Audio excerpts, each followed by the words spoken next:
Good evening. Thank you for watching Beyond the Headlines of Bailey Hufstetler. I'm your host, Bailey Hufstetler. We are back this week. We were off last week, and we are back this week. Very excited to be here tonight. Got a really good friend of mine, Alex Green, who is here with us tonight, so we're very excited about that.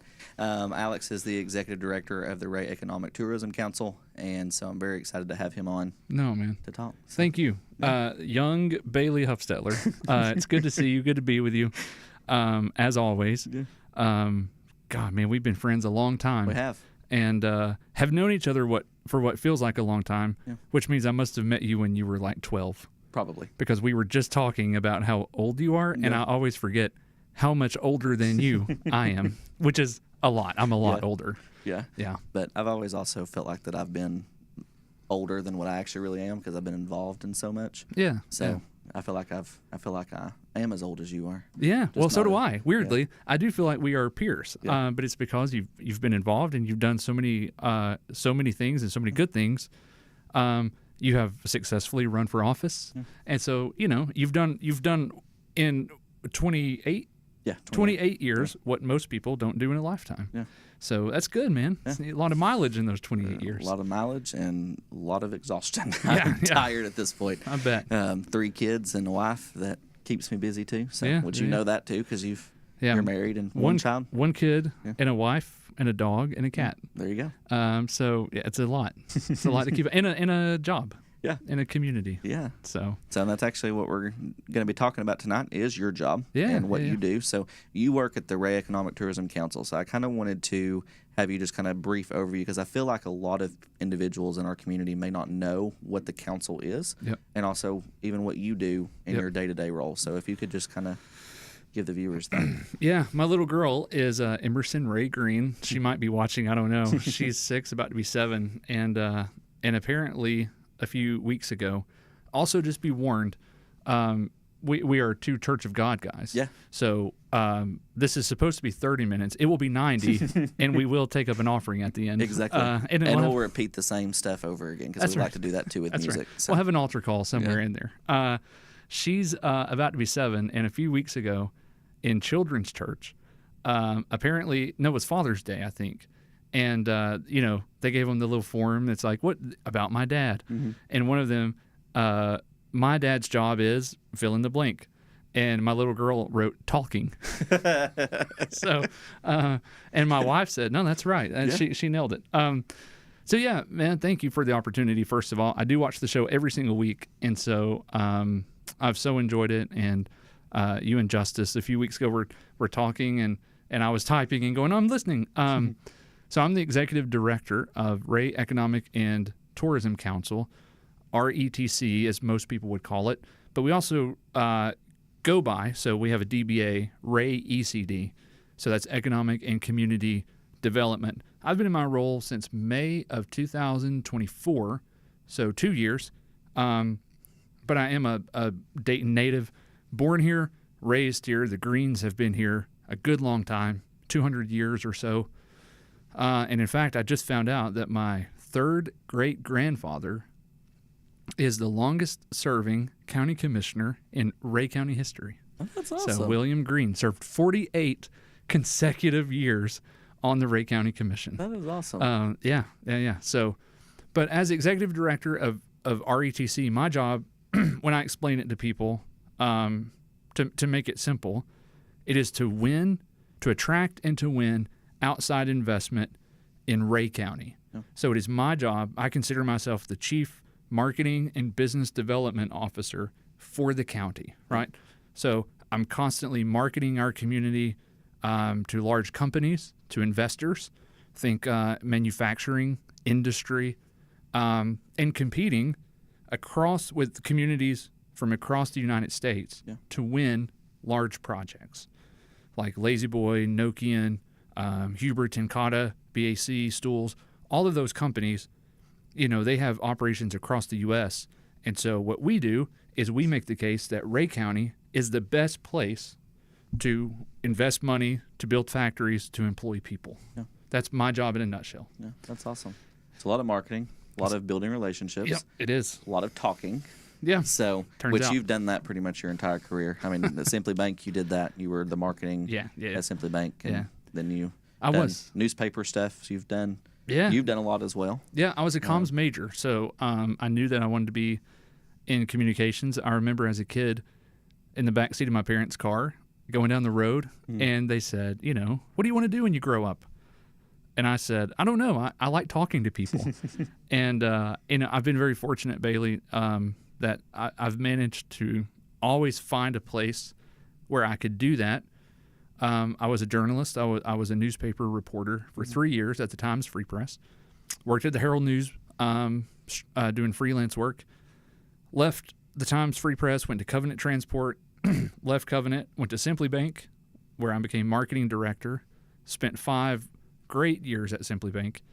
Our bank was purchased by an out-of-state bank, and I came to RETC at that time. Yeah. I actually remember the meeting, the county commission meeting. I'll never forget it because I texted you that night because it was mentioned during that meeting that you were being hired for that role, and it hadn't been announced yet. Yeah. And the person that mentioned it probably shouldn't have I remember said it that night meeting. too. And I texted you and I said, well, congratulations. Can I report on it yet? Because I had the Observer at that time, and you were like, let's wait just a minute because that's not. But I remember that very vividly. I was working meeting. out a severance package. Yeah. So that's what no one knew at the time is our bank was acquired, and I was part of the senior leadership team at the bank, and so I had a severance package I had to honor it. So, there were some criteria that had to be met, including I had to work until a certain date, and so I was trying to keep a lid on it, and all of a sudden I start getting texts, and I'm like, oh no. Yeah. It was fine. Yeah. But yeah, I remember that night. I remember that night very well, and never meant to come here, I should say. Yeah. I come from the private side. So my granddad was a businessman. I came up through private business. I believe in private business. Private business is the backbone of the community. Yeah. If you want to know who drives a community, look at who has invested money. Yeah. Those are your stakeholders. Those are the people who drive things forward. And so, I've been very fortunate. John Bamber was in this role before I was, before I was. And he left right as my bank was being sold. I intended to stay in banking, but I got a phone call that I should come and consider this. And I said, absolutely not. And then here I am. Here you are. Yeah. Well, that's good. I mean, you've done a fantastic job. No, thank you. Everybody that I talk to, just applaud your efforts that you've done. I appreciate it. Hurley Marsh, we were actually just talking the other day. Yep. At the polls, we were talking, and he was like, Alex is doing a really good job. Well, so thank you. You're doing amazing. Hurley's a mentor to me, and has been a good friend to me, and as you know, you find out my job is also I'm not elected, I'm appointed.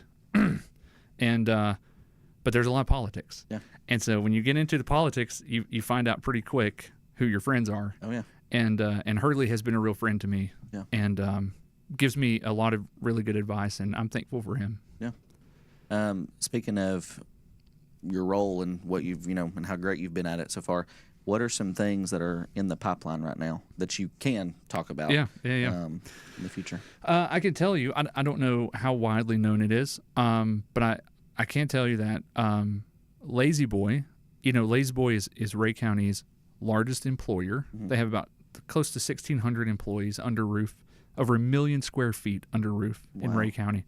They've been there since '73, and 90% of Lazy Boy furniture east of the Mississippi is made at some point in Dayton.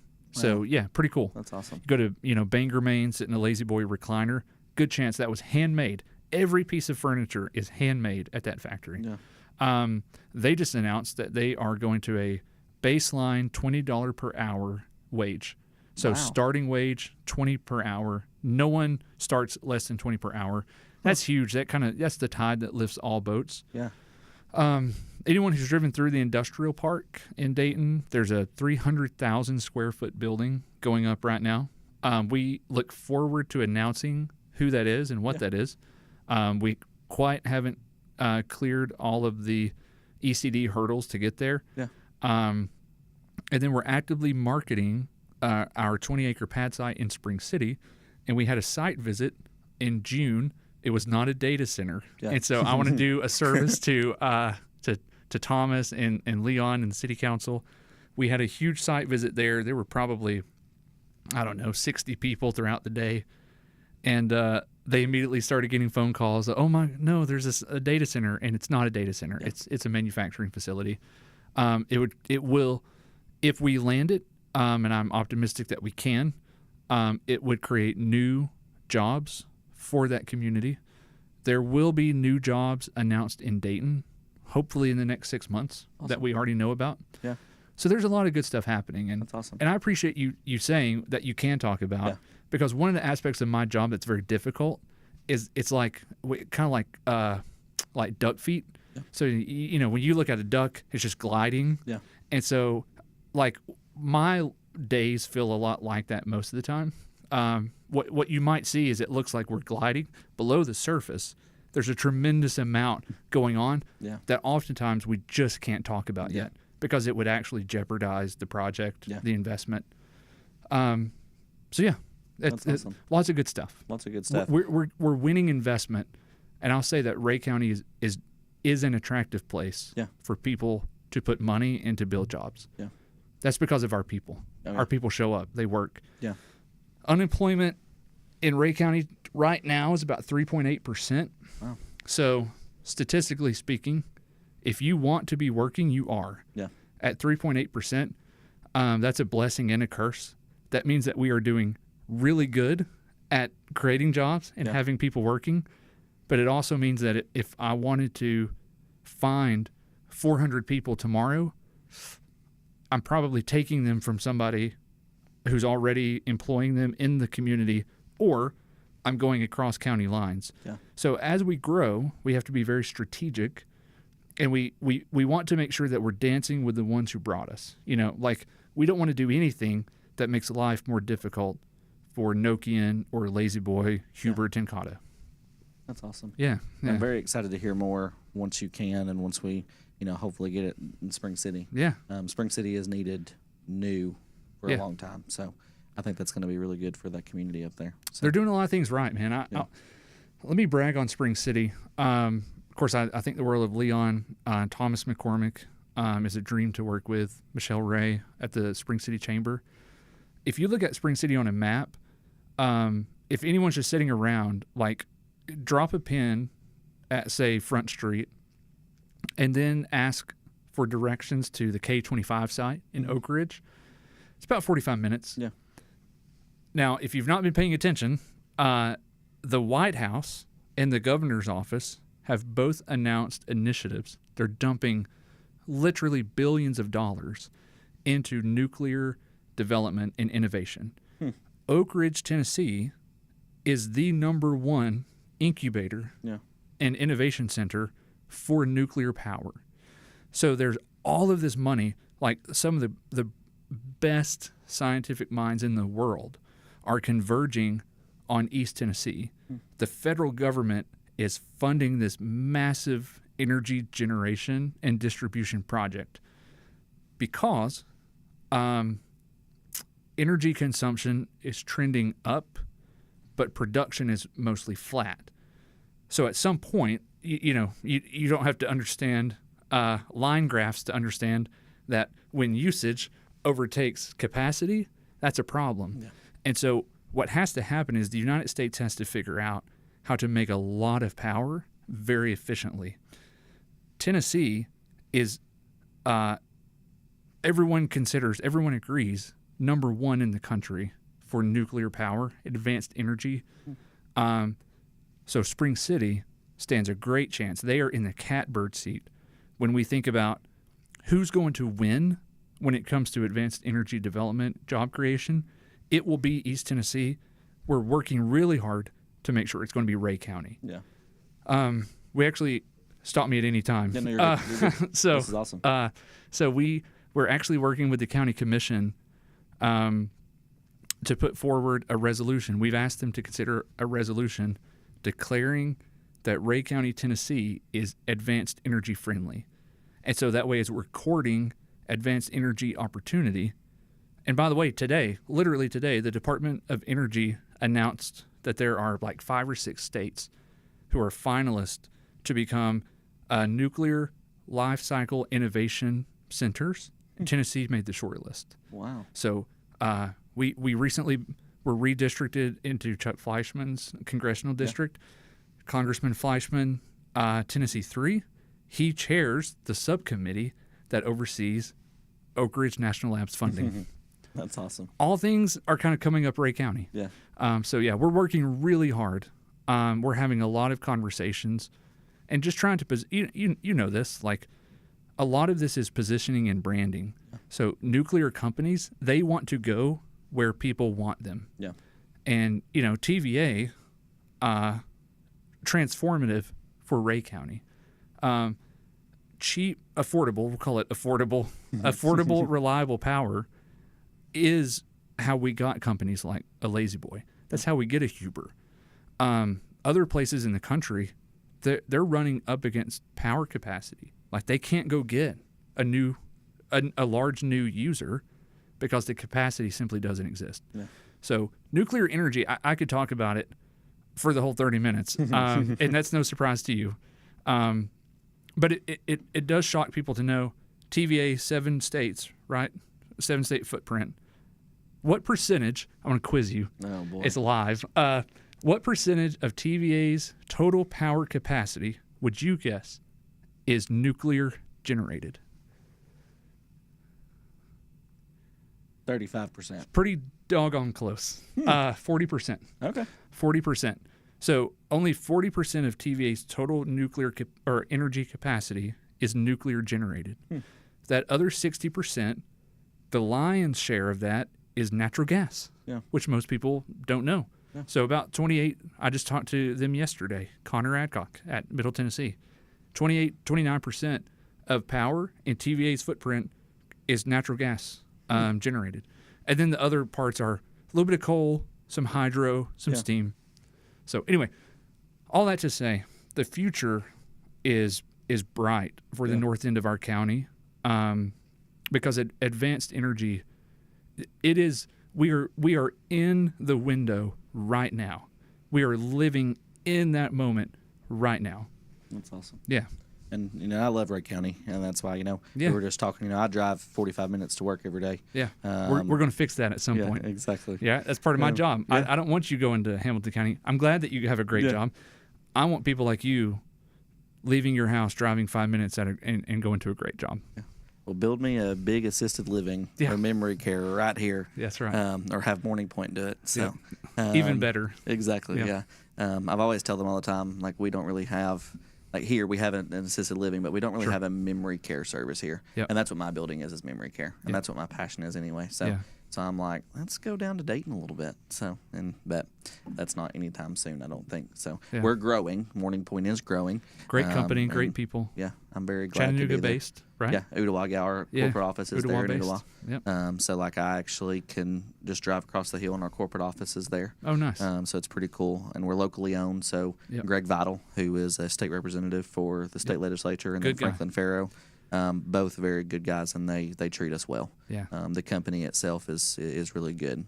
They model themselves on Christian values. Yep. And then they're just, like I said, they're local. Beautiful facilities. Yes. This section sponsored by. Yeah.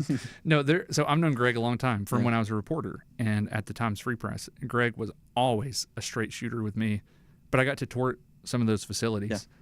Blown away, man. Yeah. Beautiful. Yeah. Absolutely beautiful. Yeah. A lot of people they misconceive assisted living as being nursing homes. Yeah. We are not nursing homes, and when you walk into our buildings, you can tell, and that's it's like a resort. Want them to be homey. Yeah. It's like a resort. Yeah. And we're growing. We've got 43 buildings across 5 different states. So we're pretty good. Morning Point's big. So next stop.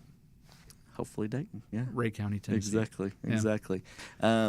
So one thing I know that everybody's been talking about here lately, and you kind of mentioned it a little bit earlier. I know you did a video about it here just about a week and a half, 2 weeks ago, because everybody's up in arms about data centers. Yep. So what can you tell the viewers right now about what the county is doing and how I know they've done a pause and just to learn more, but can you just in plain terms tell the viewers what they're doing? No, good question. I thought you were gonna say, of course, everyone's talking about politics, and I thought you've invited me here for your official projection show. Oh, yeah. Now we're going to get, who does Bailey think is going to win live right now? And then I'll be accused Stop of kicking me. favoritism again. So. So data centers are, it's weird to kind of watch that discussion like blow up overnight. It went from, 9 months ago, I don't know that anyone had ever heard of a data center or cared. And then all of a sudden, it's the thing that everyone is talking about. I did do the video the week of July 4th because it's something that we have to talk about, right? And so what I wanted to do is raise awareness. I don't have any legislative power. I can't pass ordinances.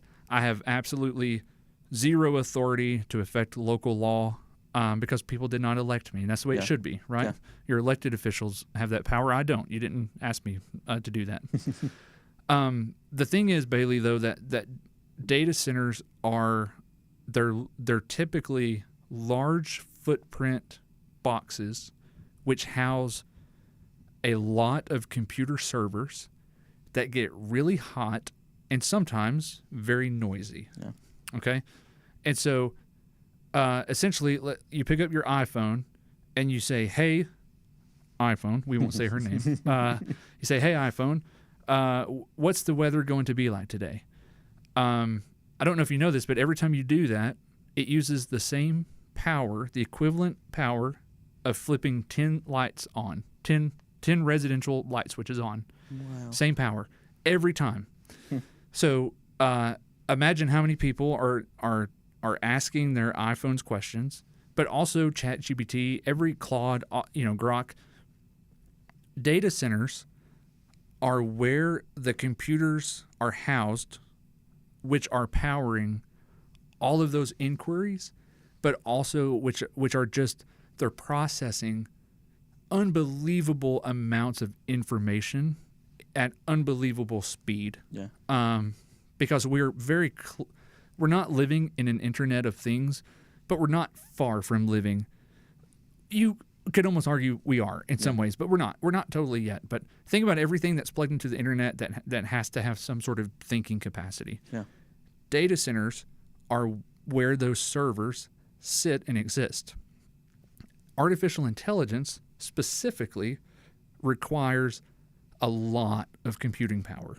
It requires think about your home, back in the 90s when you had a tower computer and you were trying to play a game or run a big program. Do you remember how you could hear it like whizzing and you could feel heat coming out of the vent? Same principle, okay? So these data centers, as artificial intelligence and the adoption of artificial intelligence expands, the need for computing power expands with it. Yeah. Because these are totally new systems, they're having to be built from scratch. It's not like this is not like an evolution. This is new. Yeah. And so a lot of data center developers are looking for large pieces of land in rural areas that they can buy for cheap and build a data center, power AI, computing power. And the problem with that is that data centers consume a lot of electricity. You're talking so I don't think this is a secret, but as an economic developer, any inquiry we get, so if Bailey Hufstetler wants to build a factory, what he does is he goes to the state of Tennessee and he says, hey, I would like to build a factory. This is how many people I need. This is how much power I need, water, wastewater, how close I want to be to the interstate. Yeah. Okay. The state of Tennessee goes down a list of its communities and goes, these communities match 75% of these criteria, sends it out to them. People like me get it and go, we can do that, we can do that, we can do that, can't do that, send it back. Yeah. Okay. So imagine Bailey wants to build a factory that needs 15 megawatts of power. I can't say we can provide that and send it back. Yeah. I have to call, typically if it's in Dayton, I'd have to call the city of Dayton and say, hey, can you guys ask TVA if they will provide you this much power. Yeah. 5 megawatts is my threshold. Anything above 5 megawatts, I cannot promise. Yeah. I have to ask. We had a data center developer call a few weeks ago to my office asking for 500 megawatts of power. Mm-hmm. So 50 megawatts of power is the equivalent of 121,000 residential homes, the same power usage of 120,000 residential homes. 500 megawatts is 1 million homes. I mean, you're talking a greater Chattanooga area amount of power. That's for one data center, okay? Wow. They also consume, up to 10, 20 million gallons of water per day for cooling because they get very hot. Yeah. Some countries are submerging them in the ocean to offset the water usage. What's really interesting about the water usage is they pretty much not exclusively, I'm sure someone's going to watch this and go, that's not true. This one company doesn't do that. A lot of them prefer potable water because the software is so expensive that they don't want to expose it to any sort of contaminant. Yeah. Right? So they can't just go to the river, get a bucket and pour, like it has to be potable water that's treated. So you're talking, let's say it's 10 million gallons of potable water per day. Let's say it's 50 megawatts of electricity. How does that affect our ability to develop homes? Because that's finite. Yeah. Those resources are finite.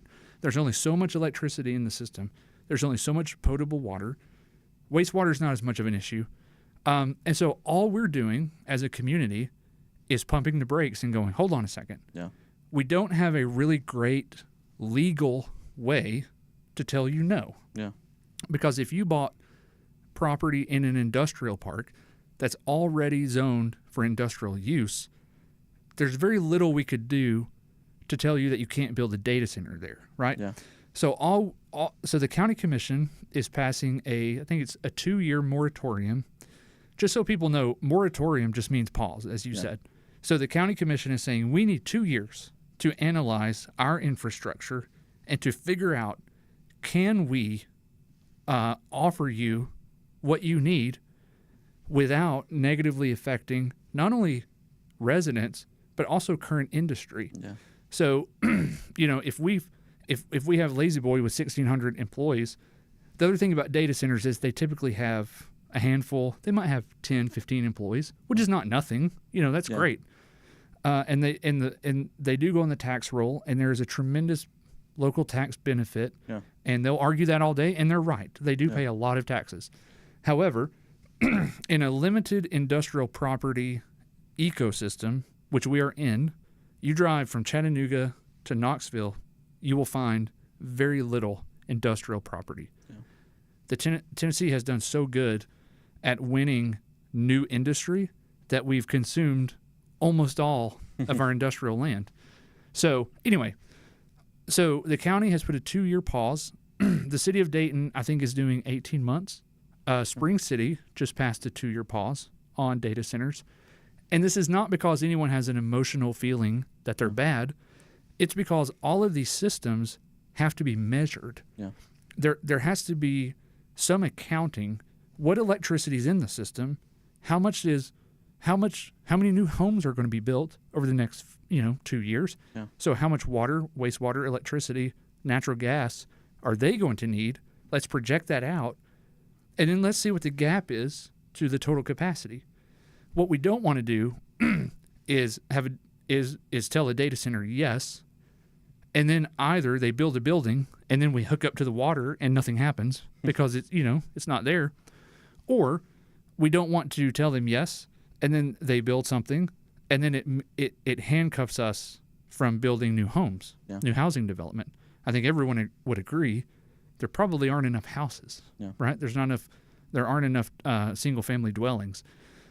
So all that to say, it's a long answer, but I feel like it's important that people understand that we just have to know what we have, what we can handle, and how to facilitate growth in a way that's responsible, and that we are accountable to people.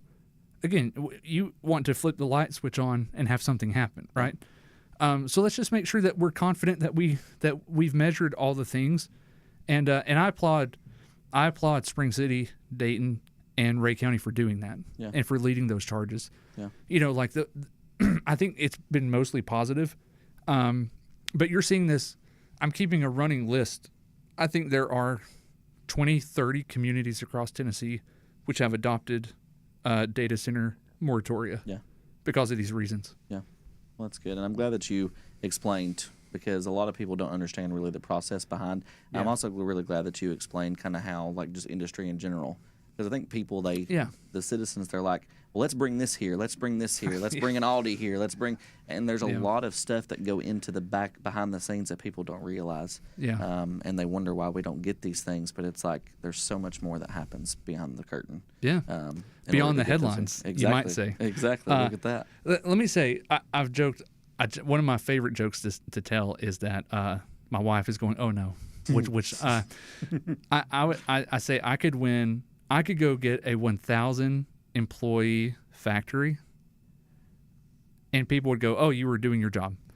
If I got a Chick-fil-A, there'd be a statue of me on the courthouse lawn between Darrow and Brian. Yeah. There'd be an Alex Green. He got Chick-fil-A.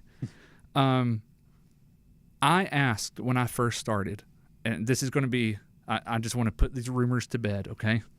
I asked when I first started, hey, we as a state are really good at recruiting industry and factories.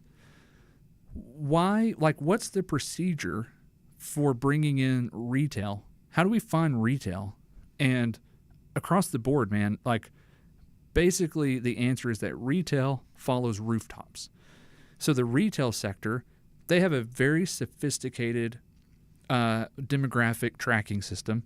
And so the big brands, they know what the population or traffic threshold is that they have to hit in order to be profitable, and they're constantly watching demographic metrics.